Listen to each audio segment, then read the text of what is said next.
इस समय जितना पाकिस्तान बदहाल है उतना ही पाकिस्तान का सदाबहार मित्र तुर्की भी भारत के आगे नाक रगड़ने वाला है। और रगड़े भी क्यों ना, भारत ने उस वक्त भी तुर्की को आगाह किया था कि तुर्की भारत के अंदरूनी मामलों में हस्तक्षेप करना बंद करे, पाकिस्तान को समर्थन देकर आतंकियों की पीठ मत थपथपाओ। लेकिन तुर्की के राष्ट्रपति ने एक नहीं सुनी और आज ऐसे भारत के बहिष्कार का सामना करना पड़ रहा है, जिससे न सिर्फ दोनों के डिप्लोमेटिक रिश्ते खत्म हो चुके हैं बल्कि तुर्की हर रोज करोड़ों का लॉस भी झेल रहा है। जी हाँ दोस्तों, अब तक तो सिर्फ भारतीय लोग ही तुर्की का बहिष्कार कर रहे थे, लेकिन अब भारत सरकार भी तुर्की के खिलाफ खुलकर एक्शन लेने जा रही है, जिससे कि तुर्की को करोड़ों का नहीं तो अरबों का नुकसान होगा। और उसी को लेकर आज की इस वीडियो में हम डिटेल में बात करेंगे। तो चलिए बिना समय गवाए वीडियो की शुरुआत करते हैं। देखिए, बात हो रही है भारत और तुर्की के बीच चल रही फ्लाइट्स के बारे में, जिन्हें अब बंद करने पर विचार चल रहा है। दरअसल एयर इंडिगो ने 2018 में तुर्की के एयरलाइंस के साथ एक डील साइन की थी, जिसके तहत तुर्की एयरलाइंस एयर इंडिगो को मुंबई और दिल्ली से जो फ्लाइट्स तुर्की की राजधानी यानी इस्तांबुल के लिए उड़ान भरती है, उसके लिए कुछ पैसेंजर प्लेन्स और पायलट मुहैया करता है। यानी तुर्की अपने देश में भारतीय पायलट्स को तक आने की इजाजत नहीं देता।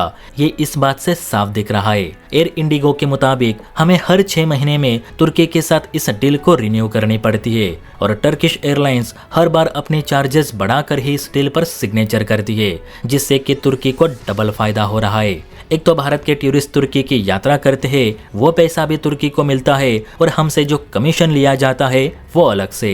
एयर इंडिगो के मुताबिक भारत से हर साल 440 फ्लाइट्स तुर्की के लिए उड़ान भरती है और इस हर एक फ्लाइट के अपने चार्जेस रहते हैं। अब तुर्की को इतना पैसा देकर भी तुर्की ने पीठ पीछे खंजर घोंपते हुए पाकिस्तान का ही साथ दिया। एयर इंडिगो का ये भी कहना है कि ये डील नेशनल सिक्योरिटी के लिए भी खतरनाक साबित हो रही है। इससे भारतीय एविएशन इंडस्ट्री को भारी नुकसान पहुंच रहा है, क्योंकि तुर्की भारतीय पायलट्स के बजाय अपने पायलट्स को ज्यादा तवज्जो दे रहा है। इसीलिए हम भारत सरकार से अपील करते हैं कि भारत सरकार इस लीजिंग डील को फिर से रिन्यू ना करे, क्योंकि ना तो इससे भारत को कोई फायदा हो रहा है, ना ही हमारे पायलट्स को तुर्की कोई मान्यता दे रहा है। इसके बजाय भारत सरकार अन्य किसी देश के साथ ये समझौता करके अपने पायलट्स को मौका दे।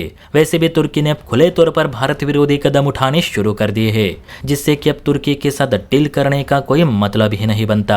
अगर भारत सरकार अभी इस डील को तोड़ देती है तो तुर्की को भयंकर नुकसान होगा, क्योंकि अभी वो सीजन है जब भारत के ज्यादातर प्रवासी तुर्की की यात्रा करते हैं। भले कुछ लोगों ने बॉयकॉट तुर्की अभियान शुरू कर दिया है, फिर भी कुछ लोग हैं जिन्हें देश की कुछ नहीं पड़ी, वे सिर्फ अपने स्वार्थ के लिए जीते हैं। ऐसे में अगर भारत सरकार अपनी ओर से टर्किश फ्लाइट्स ही बंद करे तो इसका सीधा इम्पैक्ट तुर्की पर पड़ेगा। वैसे दोस्तों, मैं एयर इंडिगो की अपील से सहमत हूँ। जो देश भारतीय पायलट्स को तवज्जो ही नहीं दे रहा, उससे क्यों हम उधार पे प्लेन लेके यात्रा करें। इससे अच्छा तो हम ग्रीस, सिंगापुर या फ्रांस के साथ ऐसी डील करके मुनाफा कमाए। आपको क्या लगता है दोस्तों, क्या भारत ने ये डील रद्द कर देनी चाहिए या फिर इसे रिन्यू करनी चाहिए? कमेंट करके अपनी राय जरूर दे। और हाँ, वीडियो अच्छी लगी हो तो बेल आइकन प्रेस करके हमारे चैनल को सब्सक्राइब जरूर करें। जय हिंद।